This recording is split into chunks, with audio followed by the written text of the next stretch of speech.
everybody, welcome to the SIBO training. So today we're going to talk about what is SIBO, what causes SIBO, so why are we seeing everybody seems to have SIBO right now. We're going to talk about testing for SIBO, and we'll go a little bit into how to treat SIBO.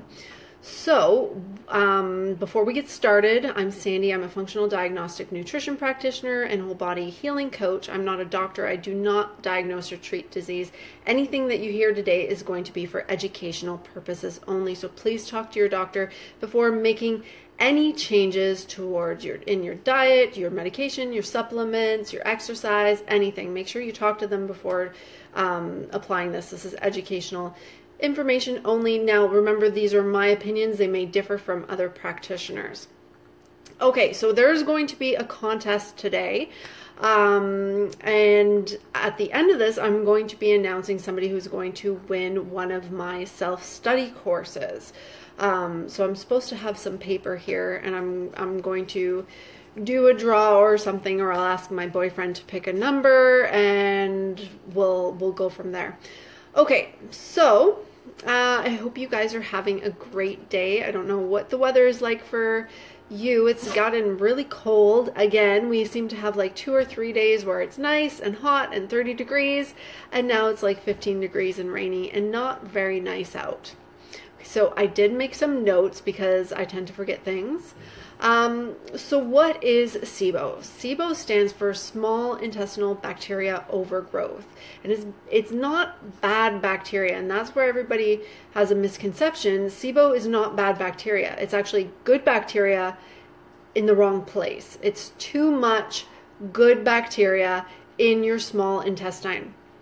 So normally in the small intestine, we have about 10,000 bacteria per every milliliter of fluid. And for somebody in the large intestine, we're going to be having 1 billion bacteria for every milliliter of fluid. So that's a big difference. Now, what happens with SIBO is the good bacteria start to proliferate out of control in the small intestine. This is not where they're supposed to be. This is very uncomfortable, and it causes a lot of problems. So what happens is when we eat food, carbohydrates in general, and this isn't just bad carbs like donuts or bread, this is carbohydrates even from plants. So any vegetables are going to cause SIBO to grow because you're eating this food, is going into your small intestine, and the bacteria that are now way overpopulating are going to start digesting your food for you, which they'd normally only be doing it in a small amount, and now they're producing all of these gases. So the gases that we're going to find are going to be methane, hydrogen, and hydrogen sulfide. Now, methane is very common in things like PCOS, IC, pelvic floor dysfunction. The methane gas tends to contribute to infertility. It also causes constipation. So that's one of the key things. If you're chronically constipated, if you have IC or PCOS, it doesn't necessarily mean 100% that you have it, but it is a good indication. Now, the other gas that is often being produced by these bacteria is going to be hydrogen gas. Now, hydrogen is more associated with diarrhea. So when you have IBS-D and you're having diarrhea all the time, it's because there's too much hydrogen gas and it's speeding along everything in your small intestine and into your large intestine, and you're just getting diarrhea all the time. Now, the third one is hydrogen sulfide gas, and that's more common with things like chronic fatigue syndrome and fibromyalgia. In small amounts, the hydrogen sulfide is actually very beneficial, but in larger amounts, it becomes very taxing on the body, and it causes a lot of fatigue, weakness, and joint pain. So it's going to also increase acid and gas. So SIBO has been shown to do a lot of not good things. So it destroys your enzymes. It is going to cause you to have leaky gut. It's going to make it so that you're not digesting your nutrients properly. You're going to have blunted brush borders. Betty says hydrogen sulfite, so change it to sulfide, IDE. Linda says hi. Hi, Linda. Hi, Bobby. I love you, Bobby, like always. I love you, Betty, Linda, and hi, Leanna.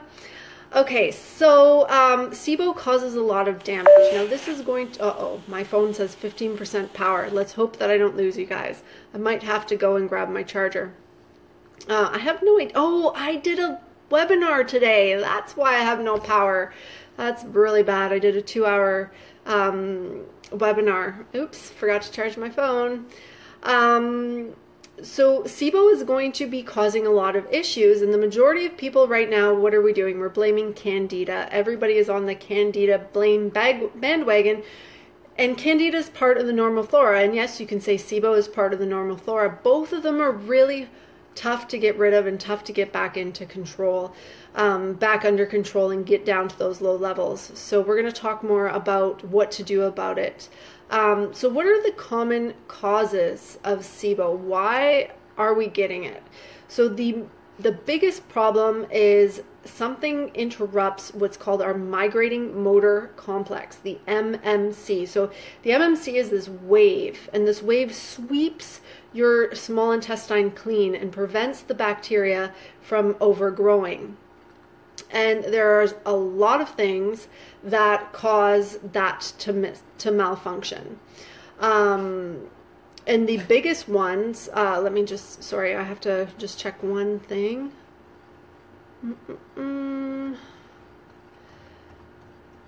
So the biggest one is going to be diabetes. Diabetes is going to slow down your migrating motor complex. Damage to the vagus nerve will. The biggest disruptor, of course, is going to be antibiotics. That's going to wipe out all the pathogens. It damages the migrating motor complex. Eating too frequently. And, you know, we're all like, oh, we have to control our blood sugar. We're eating because our blood sugar drops. Anybody who thinks their blood sugar is dropping, I would really recommend that you actually monitor your blood sugar. Get one of the little monitors and prick your finger and see if your blood sugar is actually dropping, because most of the time your blood sugar is stable, your blood sugar is completely normal. And when you're eating all the time, your body can't produce this migrating motor complex. When you have to be hungry, so you need to be going 4 hours without food. You'll get that growling. That's that migrating motor complex getting ready to fire. Normally it's supposed to be happening multiple times throughout the day, but we're constantly snacking, we're turning it off, and then it's not firing, and we have nothing to sweep our small intestine clean. So as much as we want to eat frequently to keep our energy levels up, what we need to do is find out, okay, why are we having these decreases in energy where we feel like we need more food? And in most cases, it's because we're not eating the right fuel for our body. So if you need more carbs and everybody's telling you that you need to be on a high fat, high protein diet, and you've cut out all the carbs in your life, and all of a sudden you're eating all the time just to keep your energy up, that's not a good thing. You can run an organic acids test and see how well you're burning fat, carbs, and protein. Eat the right fuel and only be eating 3 meals a day. Give yourself the period of fasting so that your migrating motor complex can fire. Now, if it's already damaged, then you're going to have to do some work to retone your vagus nerve. So surgery, people who are having their gallbladder out, this is a huge cause of SIBO. A GI infection, so if you get food poisoning, you guys all know my story. Food poisoning was one of the big triggering events. I actually had high amounts of Campylobacter, and it's one of those things that can cause small intestinal bowel overgrowth, which I did suffer from for quite a long time. And the thing with SIBO, it's kind of like Candida. It might be something where you have to repeat your protocols if you develop food poisoning again. I ended up getting food poisoning in Philadelphia just a few months ago. So it was addressing that and then addressing the SIBO that starts to overgrow again. So it's a lot of, it's tough and it's difficult. We'll go over an overview for this, but you can actually, you'll need to learn a lot more about it. So Lindsay says, what if the actual what if it is actually blood sugar or hypoglycemia? Well, then you want to address why you're having hypoglycemia. There's going to be some mineral imbalances. There's going to be stuff that you're going to want to do with your liver. You're going to want to address the hypoglycemia so that you're not having to eat all the time. Okay, so what else? Did I cover everything with the migrating motor complex? Okay, so other things that are slowing motility, like a hypothyroidism, it slows down your whole gut. It's just going to slow everything down. Stress, heavy metals, neurotransmitter imbalance. A lot of us are under stress. Our serotonin is really low. That's going to bring it down. Opiates and medication, that's going to slow your transit.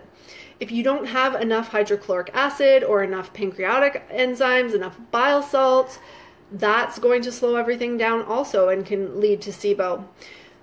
H. pylori is a big one. Everybody, it's a really easy test. Go and get tested for it. If you've had pancreatitis in the past, if you've used antacids, all of this can contribute to SIBO. Now, one of the leading causes of SIBO is also parasites. So protozoa and parasites in your large intestine. So proper stool testing. Find out what's going on, because you cannot address SIBO if there's a parasitic infection or if H. pylori is present.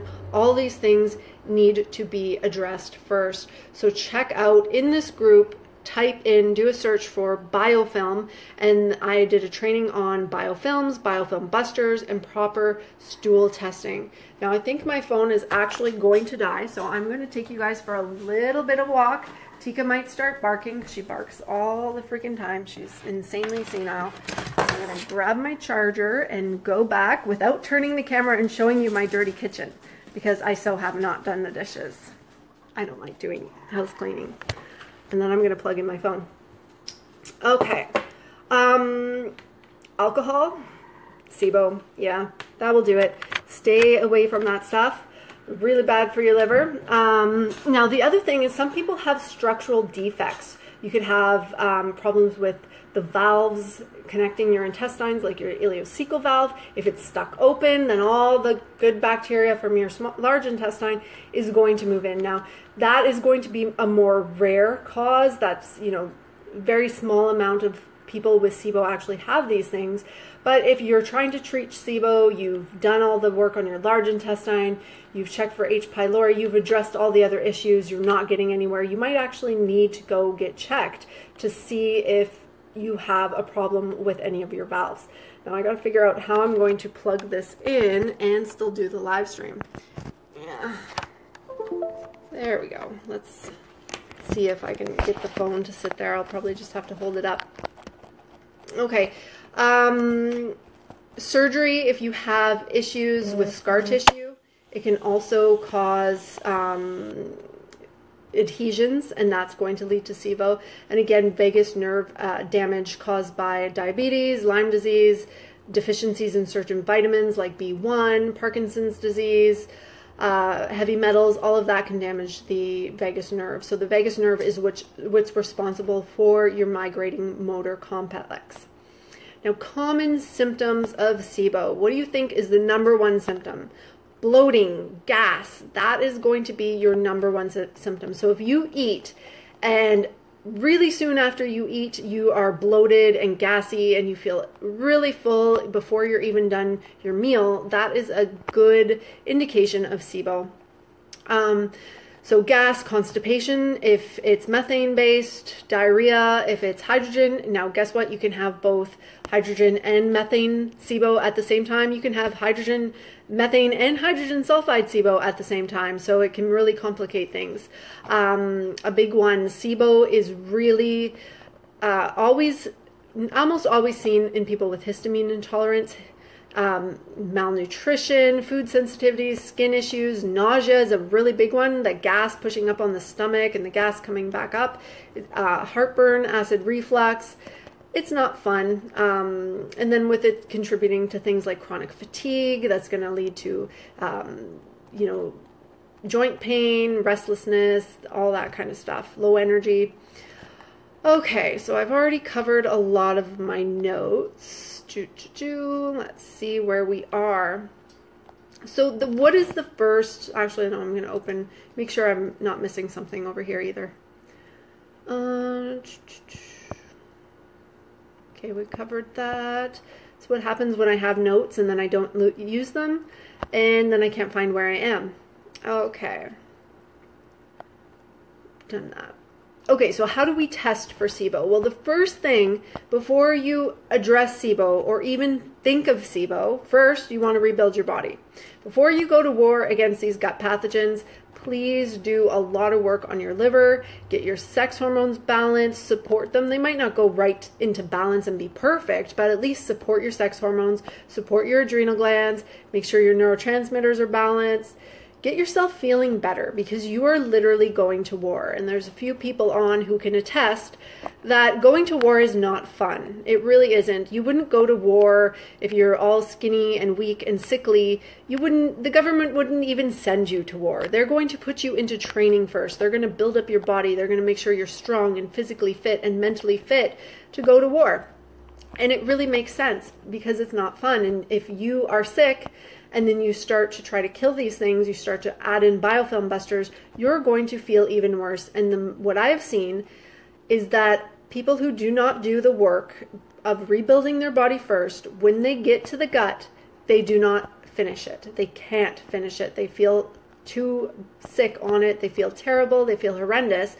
Whereas if you do the work first, you're going to be prepared for the war on your gut bugs, basically. And Bobby says it's not fun, boo. And Bobby can tell you, she, we did a lot of work on Bobby's body to get her feeling better first.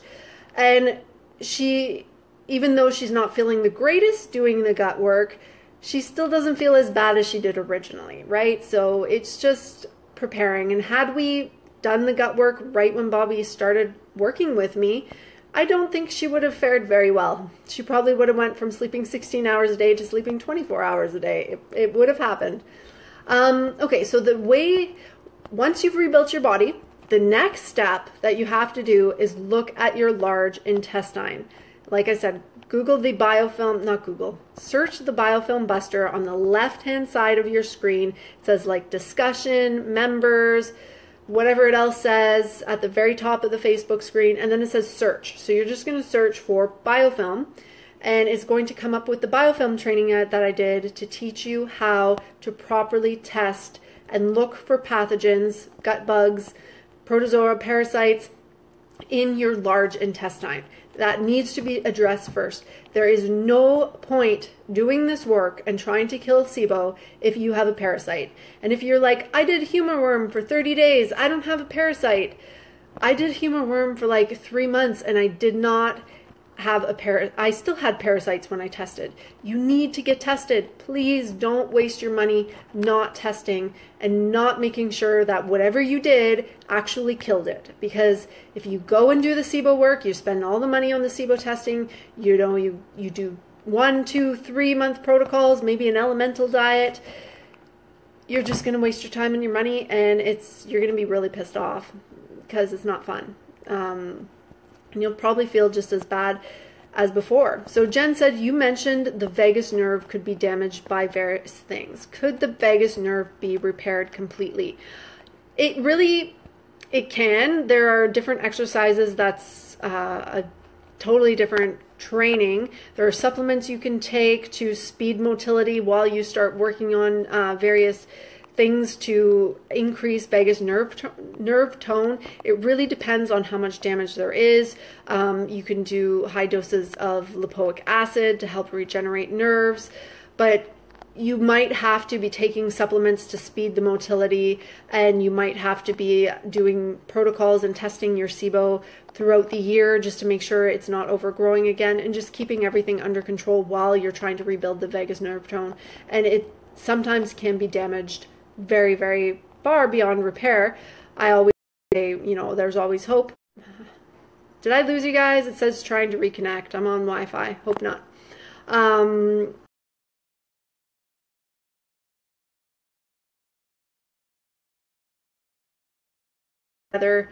But that's the fun part of live streaming. Oh, I did lose connection to my I lost connection to my modem. All right, so where were we? So testing for SIBO. So doctors a lot of times will do an endoscopy, but that's only going to test the very first 6 inches of the small intestine. So it's not really going to show you what's going on because the small intestine is a lot longer than 6 inches. So there's two other tests that you can run. You can run a glucose test or a lactulose test. Now the glucose test only tests the first 3 feet, where the lactulose test tests the whole small intestine. BioHealth actually offers the glucose and the lactulose test, so you can do them both at the same time. Now, they might be two different test kits. They actually just started offering that in the past couple months, and I've actually not done the glucose test for clients. I'm still kind of stuck with the lactulose test, but you can run both. The glucose test seems to have a lot more false negatives because it's only testing the first 3 feet. But it's more accurate at testing those first 3 feet, whereas the lactulose is a lot more accurate at testing the bottom. So your small intestine is around 20 feet long, and the majority of times your overgrowth is going to be happening in the lower part, so closer to the large intestine. Now, the lactulose test is only testing for hydrogen and methane. It is not testing for hydrogen sulfide SIBO. So the best indication if you have hydrogen sulfide SIBO is going to be whenever you eat sulfur-rich foods like eggs or garlic or coconut oil, you're going to have a lot of gas. And that gas will smell like rotten eggs, and you will not be very liked by people in your family because you're going to be really stinky. So that's a really good indication that you have hydrogen sulfide SIBO. And Dee Dee says gargle. Yeah, gargling is one of the best ways to help repair the vagus nerve. Gargling a lot, many times a day, vigorously. And Nicole says, yay, I got on. Finally, Nicole gets to see, like, she's been trying to get on a live stream now for a couple weeks, I think, and she hasn't got on. So hydrogen sulfide SIBO, that's going to be a really big indication, is smelly sulfur farts. And the other thing is when you look at your SIBO test, you might see really low levels of hydrogen and methane, even though you're really bloated and really gassy. And that's because the hydrogen sulfide gas is using up those other gases to make the hydrogen sulfide. So before you do a SIBO tests are not fun to do. You have to follow a really very strict diet for 1 to 2 days. So you basically get to eat eggs. And if you have hydrogen sulfide SIBO, guess what? You're not eating eggs. You can eat meat, poultry, fish. You can have oils like coconut oil and fats like olive oil.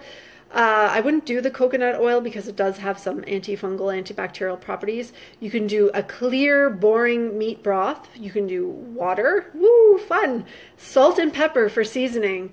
And you can do jasmine white rice. So at least you've got the rice, right? But you don't get to have any fruit. You don't get to have any vegetables. You don't get to have any grains, any beans, any nuts or seeds, any herbs or spices, any alcohol, any dairy, or any sugar for 1 day, which is not too bad unless you're constipated.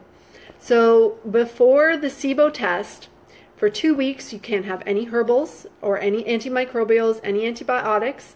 You can't take you really don't want to take for 24 hours before anything. Probiotics, no probiotics for 4 to 5 days.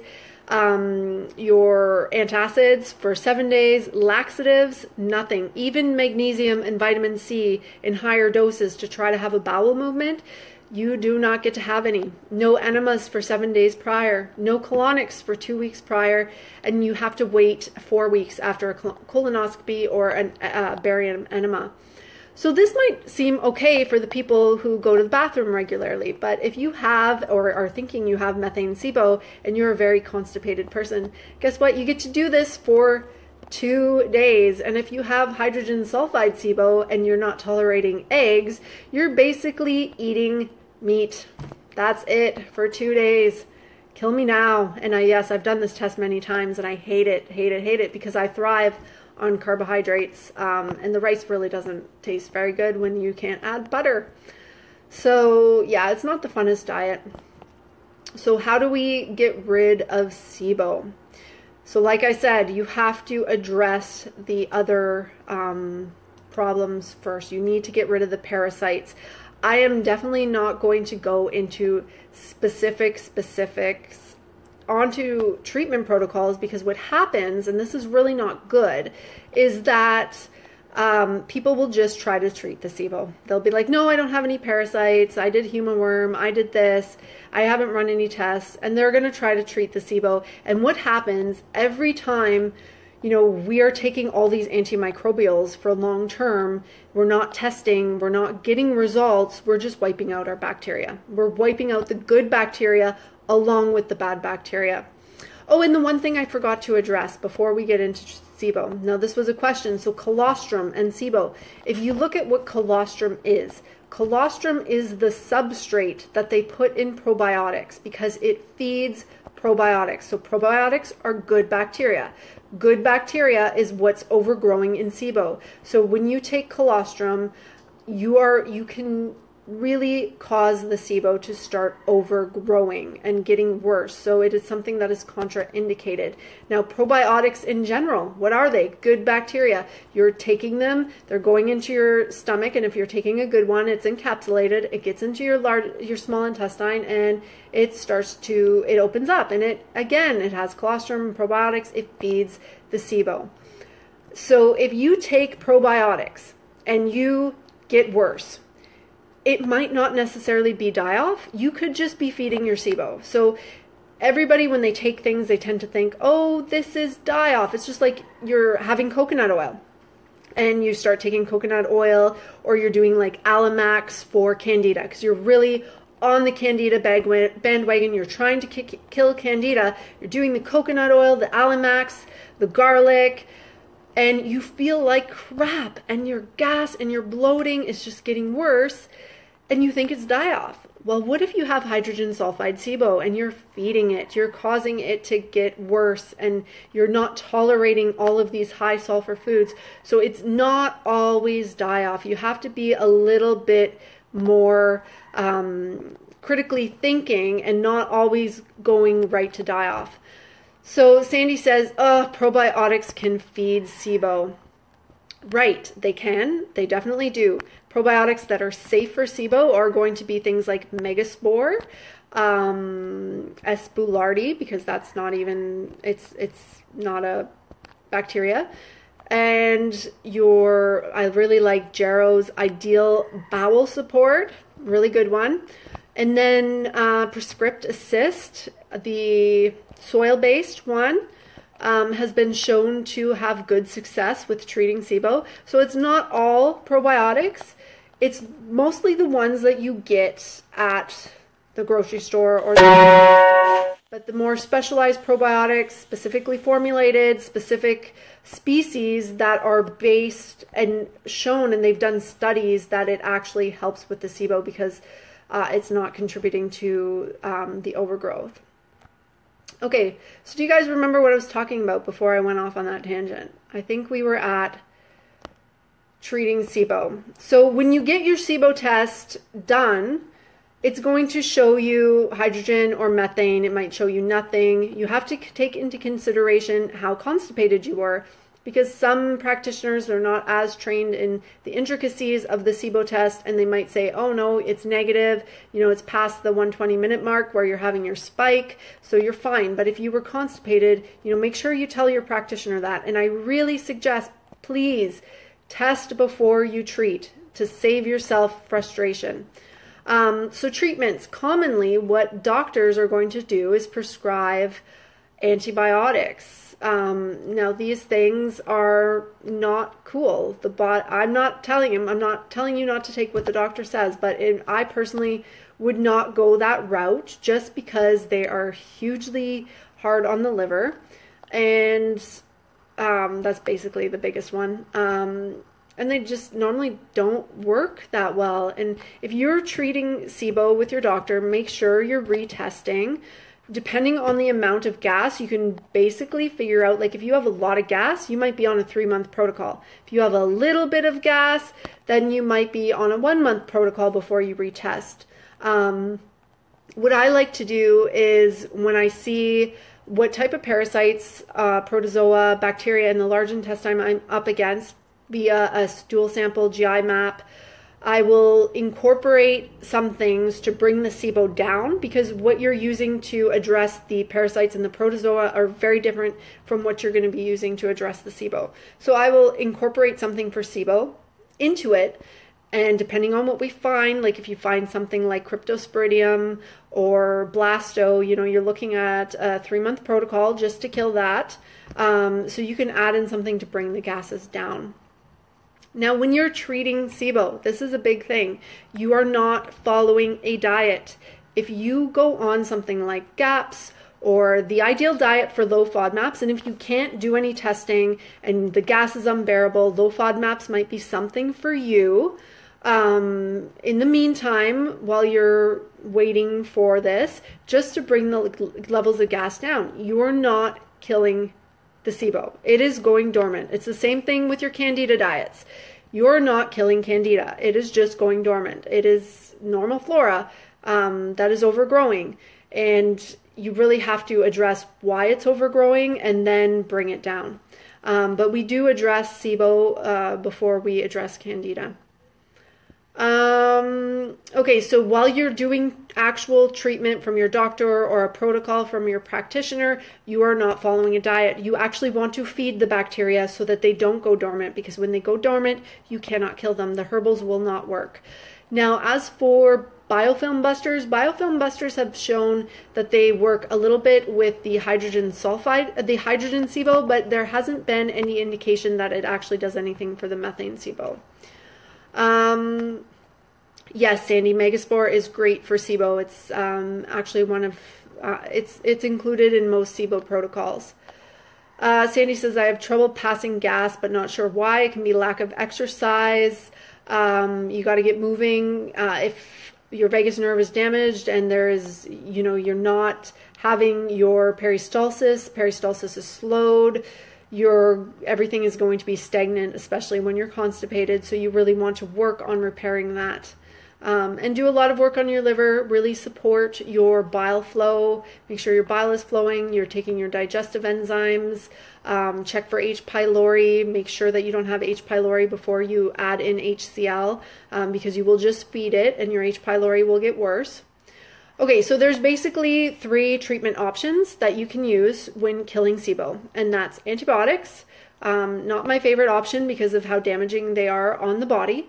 Then there is the herbals. You can use normal herbals, and then you can use the elemental diet, which is a little bit more extreme. So we're gonna go over those a little bit. Lindsay says, what would cause a person to do poorly on Megaspore? Die-off, or could it be something else related?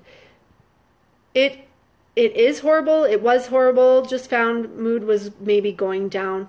If you just find your mood is going down, it probably is die-off. Maybe pulse your doses. Don't take them every day. Take half or just 1 capsule a few times a week, so that you build up. Oh, I see. Lindsay says it wasn't horrible. It was just mood going down. Yeah, that's normal. Even when you do a biofilm buster, it's one of my most common complaints is, you know, you're just tired and you're not as energetic, or you don't have as much life because your body is starting to do some work. Sandy says HCl feeds H. pylori, so test to see before using. No, you can do digestive enzymes as long as they don't have HCl. So you can do pancreatin and bile salts and other stuff. Okay, so the antibiotic treatment is not something I would do. They'll use things like neomycin, rifaximin. I suck at saying things. And what's the other one? They might use, I can't remember. Oh, the Xifaxan. So that is what they normally go for. You can talk to a lot of people in this group alone. A lot of my clients, they've taken these, and right after the treatment, they've tried to go on these antibiotics, and they become so much sicker, and their health just tanks after the treatment. And then they still have SIBO. So it's, you know, it's not something that I personally do, but that is definitely, yeah, that's another name for the, what's it called? The neomycin. So the I lost my train of thought. Whatever I was just saying, you guys can remind me. So regardless of whether you're doing antibiotics or herbals, you're not going to follow a low FODMAP diet. You're going to follow a high FODMAP diet. So feed these. And when you have hydrogen SIBO, they might actually add in hydrolyzed guar gum to feed the SIBO, purposely feed it, but that's only for hydrogen. If methane is present, you probably won't go with that. After the SIBO treatment, you're probably going to have to do a low FODMAP diet, and this is one of those times where I actually do recommend a diet. It's not long term, but we just want to keep those levels low. But it depends on how much gases, and you might have to follow a low FODMAP diet for 4 to 8 weeks afterwards. So herbals, the most common things that you're going to use. For hydrogen, you can use things like FC-cidal, dysbiocide, candibactin, berberine, neem, oregano, that's for methane. So for methane, you're going to use things like allicin, so the active form of garlic.